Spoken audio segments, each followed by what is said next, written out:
बिस्मिल्लाहिर्रहमानिर्रहीम अस्सलाम वालेकुम नाज़रीन, मैं हूं पाकिस्तान से आपका होस्ट मोहम्मद वकास। जितने भी बहन भाई देख रहे हैं चैनल पर नए तो इसको लाजमी सब्सक्राइब करें और वीडियो को शेयर करें। तो नाज़रीन, आज की वीडियो में दो बातें होंगी। एक अलामा साद सर साहब जो इस वक्त जनावाला पहुंचे हुए हैं जस्टिस काजी फैज़ साहब को जवाब देने के लिए, और दूसरे नंबर पर हनीफ कुरैशी साहब और इंजीनियर मोहम्मद अली मिर्जा साहब के हवाले से कुछ न्यूज़ आई है, वो आप लोगों के साथ जो है वो शेयर की जाएगी। तो चलते हैं अपने टॉपिक की तरफ। सबसे पहले नाजरीन, हनीफ कुरैशी साहब और इंजीनियर मोहम्मद अली मिर्जा साहब के हवाले से खबर सामने आ रही है, वो आप वीडियो क्लिप भी यहाँ पर जो है ना वो देख सकेंगे, सुन सकेंगे, जिसमें हनीफ कुरैशी साहब ने चैलेंज किया है इंजीनियर मोहम्मद अली मिर्जा साहब को कि आइए हम 26 नवंबर को मुनाजरा करते हैं और इस मुनाजरे में जो कुछ होगा वो देखा जाएगा। आपने मेरे पास नहीं आना तो मैं जेलम आ जाता और मैं जेलम आऊँगा। ये किसने कहा? ये हनीफ कुरैशी साहब ने कहा। इस हवाले से एक वीडियो क्लिप भी है, वो भी आप सुन सकेंगे, जिसमें पूरी की पूरी जो तफसील है वो जारी की गई है। असल में आपको याद होगा कि आज से चंद दिन पहले, बल्कि चंद माह पहले, कराची से एक बहुत बड़े आलिम दीन है, वो भी जेलम पहुंचे थे। लेकिन यहाँ पर क्या हुआ था कि इंजीनियर मोहम्मद अली मिर्जा साहब जो थे वो नहीं घर से बाहर निकले, यानी वो अपनी एकेडमी में भी नहीं आए और ना ही उनसे कोई मुलाकात की, वो चले गए। अब उसके बाद क्या हुआ है कि हनीफ कुरैशी साहब ने इनको चैलेंज किया हुआ है, और ये चैलेंज उस वक्त किया गया कि जब तहरीक इंसाफ के जो लोग हैं वो इंजीनियर मोहम्मद अली मिर्जा साहब के खिलाफ इस वक्त बहुत बड़ा ट्रेंड लॉन्च कर चुके हैं और इनको एक्सपोज करने में लगे हुए हैं। तो वो कहते हैं कि मेरे खिलाफ एक प्रोपागेंडा किया गया और हर तरफ से जो है वो कैंपेन लॉन्च हो चुकी है, और इस कैंपेन में मेरे खिलाफ ही जो है ना लोगों को उभारा जा रहा है। जो मेरा एक स्टैंडर्ड है उसको तोड़ने की कोशिश की जा रही है, ये इंजीनियर मोहम्मद अली मिर्जा साहब कह रहे हैं। क्योंकि पीटीआई की पूरी जो सोशल मीडिया टीम है और भी जो जितने उनके लोग हैं वो इंजीनियर के खिलाफ जो ना वो ऐसे समझ ले कैंपेन कर रहे हैं, बड़े बड़े व्लॉग कर रहे हैं सोशल मीडिया पर। ट्विटर हो गया, ट्विटर पर ट्रेंड कर रहे हैं, टिकटॉक हो गया, जितनी भी सोशल मीडिया ऐप्स हैं उन पर जो है ना वो इंजीनियर के खिलाफ जो है ना वो बातें कर रहे हैं। वो कहते हैं कि ये मेरे खिलाफ इनको भी लॉन्च किया गया और ये भी पीटीआई का हिस्सा है और मैं एस्टेब्लिशमेंट का कोई मोहरा नहीं हूं। दूसरा इंजीनियर ने कहा कि मुझे भी इमरान खान के दौरे हुकूमत में वजारत मजहबी अमूर बनाने के लिए दावत देगी, इन्वाइट किया गया, लेकिन मैंने जाने से इनकार कर दिया। मजीद नाजरीन, इस हवाले से जो वीडियो आई है, जो एक मुबैसा होना है, उस हवाले से आइए सबसे पहले आपको वो वीडियो सुनाते हैं। इस वीडियो को सुनने के बाद मजीद हम इसके ऊपर बाद में बात करते हैं। रोजाना की लड़ाई खत्म। 26 नवंबर को मैं आ रहा हूं जेलम के अंदर अपनी, आपकी, सबकी इस्लाह के लिए।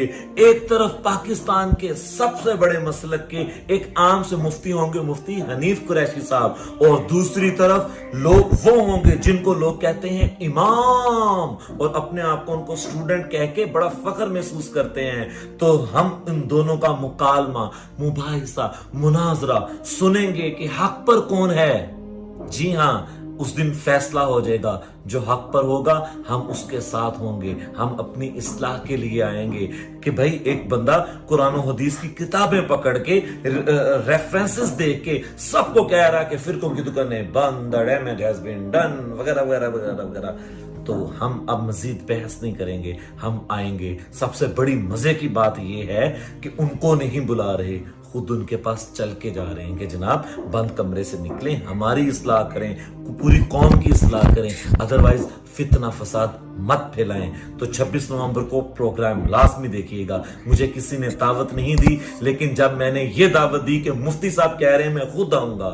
एक बार पहले भी मुफ्ती साहब आए थे, जनाब नहीं आए। इस बार एक और मुफ्ती साहब आ रहे हैं। उम्मीद है इस बार जितना उनके पास टाइम है, अंडरस्टैंडिंग आपस में हो जाएगी और आमने सामने बैठेंगे, उम्मत की इस्लाह होगी। अगर उस दिन मिर्जा साहब इस बहस में या मुनाजरे में तशरीफ आने की मुफ्ती हनीफ कुरैशी साहब को इजाजत देते हैं और ये इल्मी मुकाबला जीत जाते हैं, तो मेरी तरफ से मिर्जा साहब को एक मर्सिडीज गिफ्ट होगी और साथ फैसलाबाद में 2 कनाल की विद सिक्योरिटी एकेडमी उनको मिलेगी, ताकि वो अपना पैगाम या मैसेज और लोगों तक फैला सकें, पहुंचा सकें। अदरवाइज याद रखिएगा कि इतना नुकसान मौसीकी को उस्ताद चाहत फतेह अली खान साहब ने नहीं पहुंचाया जितना हमारे दीन को ये मिर्जा साहब पहुंचा रहे हैं। वस्सलाम। तो नाज़रीन, ये था वो वीडियो पैगाम जो आप लोगों के साथ शेयर किया गया है। इसमें उन्होंने तमाम चीज़ें जो है ना वाज़ेह तौर पर बयान कर दी। अब देखना ये है कि क्या इंजीनियर मोहम्मद अली मिर्जा साहब जो है ना वो मुकाबले के लिए बाहर आते हैं या वो नहीं आते। अगर वो आएंगे तो इसमें क्या होगा, एक बहस मुबैसा होगा। अगर वो नहीं आते, अगर ये हनीफ कुरैशी साहब पहुंच जाते हैं, क्योंकि बड़े बड़े लोगों को इंजीनियर मोहम्मद अली मिर्जा साहब ने चैलेंज किया हुआ है कि आप मेरे साथ आएँ, बैठे, मैं आपका मुकाबला करूंगा, आपके पास कोई एविडेंस नहीं है, सबूत वगैरह नहीं, आप लोग ये नहीं जीत सकते।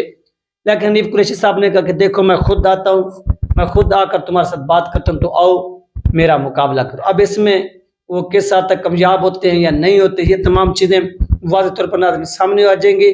दूसरी तरफ से अल्लामा सआद फैज़ साहब जिन्हें ऐसे समझ लें वो सामने पहुँच चुके हैं, किसके, जस्टिस काजी फैज़ साहब के, इसी मकाम पर, इसी एरिया के अंदर। आज से 2 मंथ पहले ये जड़ामाला के अंदर जो एक वाक़या हुआ था, जब ये इनको जलाया गया था चर्चों वगैरह को, तो इस तरह से तो जस्टिस काजी फैज़ साहब यहाँ पर पहुँचे थे और पहुँचकर उन्होंने ऐलान किया था कि मुसलमान जो है वो जिहाद का ऐलान करें, क्योंकि अक़लियतों के हकूक़ पर डाका डाला गया, इनके घरों को जलाया गया। इस तरह के उन्होंने बड़े बड़े फतवे दिए और यहाँ पर बड़े बड़े आलिम दीन जो थे वो भी पहुँचे, तैर अशरफी जैसे, डॉक्टर सिराजुल हक साहब जैसे, और पाकिस्तान के बड़े बड़े जो नामवर क्रिकेटर थे वो भी पहुँचे। यानी ये तमाम लोग जो थे वहाँ पर पहुँचे हुए थे। अब क्या हुआ है, अब नाज़रीन साद हुसैन रेज़ी साहब जड़ामाला की सरजमीन पर पहुँचने वाले हैं। अब से कुछ देर बाद जो है ना इनका यहाँ पर खिताब होगा, और ये मुझे कुछ तस्वीरें अपडेट भेजी गई हैं और मैं आपके साथ शेयर कर रहा हूँ। और ये जो जलसा हो रहा है, ये आसिफ साहब हैं जड़ामाला के जो अमीर हैं TLP के, उन्होंने ये सारा का सारा जो है वो एहतमाम किया हुआ है इस जलसे का, और ये एक बहुत बड़ा जलसा हो रहा है। ये जलसा क्यों हो रहा है, याद रखिए यहाँ पर एक बहुत बड़ा क्रैकडाउन किया गया था, एक क़यामत बर्पा की गई थी और लोगों को घरों से चुन चुन कर जो था वो अरेस्ट किया गया और उनको मारा गया था, पीटा गया था, यानी जुल्म के पहाड़ तोड़े गए थे। लेकिन इसके बावजूद वो लोग अपने मिशन से पीछे नहीं हटे थे, डरे नहीं थे, और सआद साहब ने उस वक्त इन लोगों का साथ दिया था और पैगाम दिया था हुकूमत वक्त को कि ये जुल्म आप ना करें, नहीं तो हम भी अगले लहे अमल का ऐलान करने पर मजबूर हो जाएंगे। तो ये वो हालात क्रिएट हुए जो जस्टिस काजी फैज़ साहब वो भी ऐसे समझ लें कि बड़े बड़े बुलंद बाला दावे कर रहे थे, मैं ये कर दूंगा वो कर दूंगा। तो अब सआद हुसैन साहब इनके जो है ना बरअक्स पहुँचे हुए हैं वहाँ पर इनको जवाब देने के लिए। वो क्या जवाब देते हैं और जस्टिस काजी फैज़ साहब जो है ना वो इसके ऊपर मजीद क्या जो है ना वो रिमार्क्स देते हैं, क्योंकि वहाँ पर जब ये स्पीच करेंगे सआद हुसैन साहब साफ बात है, तो उन्होंने जड़ावाला के लोग उससे पूछना है कि हाँ भाई बताइए, यहाँ पर आज से चंद दिन पहले या चंद माह पहले आपके बहुत बड़े जो ओहदा है अपना इदारा सुप्रीम कोर्ट, उसके जो ओहदा है जिसका नाम है बहुत बड़ा यानी ओहदा है चीफ जस्टिस साहब, जस्टिस काजी फैज़ साहब, वो यहाँ पर आए थे। तो क्या उन्होंने इंसाफ फराहम किया था या इंसाफ को उन्होंने कत्लेआम किया था, ये तमाम चीज़ें तो डिस्कस होंगी। तो इस वजह से ये जलसा बहुत ही अहमियत का हामिल है और ये जस्टिस काजी फैज़ साहब को एक जवाब देने के लिए खूबसूरत अंदाज में और ऐसा टाइम फिक्स किया गया है कि वो टाइम भी के सब लोग इलेक्शन की तैयारी करें, कंपेन वगैरह करें, कोई किधर कोई किधर। तो सआद हुसैन साहब भी घर में बैठे हुए नहीं है, बल्कि वो मैदान में भी यहाँ पर ये जलसा करें। जैसा कि आप जानते हो, और इसके 2-3 दिन बाकी रहेंगे। जैसे आज 14 तारीख है और 19 तारीख से अल्लामा खादिम हुसैन रिजवी रहमतुल्लाह अलैह का जो उर्स है वो स्टार्ट हो जाएगा। फिर अल्लामा सआद हुसैन साहब जो है ना वो 1-2 दिन के लिए अपनी जो मसरूफियात हैं वो यहाँ से तर्क कर देंगे। जो जलसे जुलूस वो अपने एरिया से निकल कर बैर कर हल्कों के अंदर उनको रोक देंगे, क्योंकि ये एक बहुत बड़ा इज्तिमा होगा। इंटरनेशनल जो बड़े बड़े आलिम दीन हैं, लोग हैं, वो इसमें तशरीफ़ ले आएंगे। जब वो तशरीफ़ ले आएंगे तो आखिर इतनी बड़ा इंतज़ाम करना हो तो उसकी देखभाल करनी हो, तो वो वहाँ पर साथ साथ मसरूफ़ हो जाएंगे और 2-3 दिन के लिए वो अपनी जो एक्टिविटीज़ हैं, जो सरगर्मियाँ, उनको मुअत्तल कर देंगे। तो इस हवाले से सआद साहब की जितनी भी तारीफ़ की जाए वो कम है, क्योंकि वो दिन रात मेहनत कर रहे हैं, जदोजहद कर रहे हैं, और इनकी जदोजहद में जो लोग हिस्सा डाल रहे हैं, जो इनका साथ दे रहे हैं, वो भी खराज तहसीन के जो है ना वो ऐसे समझ लें कि उनको भी खराज तहसीन पेश करना चाहिए। वो हकदार है खराज तहसीन के। अल्लाह पाक इनको कामयाब करे जिस तरह से ये जिस मिशन में लगे हुए हैं। ये थी नाज़रीन अपडेट, इंशाल्लाह मिलते हैं नेक्स्ट वीडियो में। अल्लाह हाफ़िज़।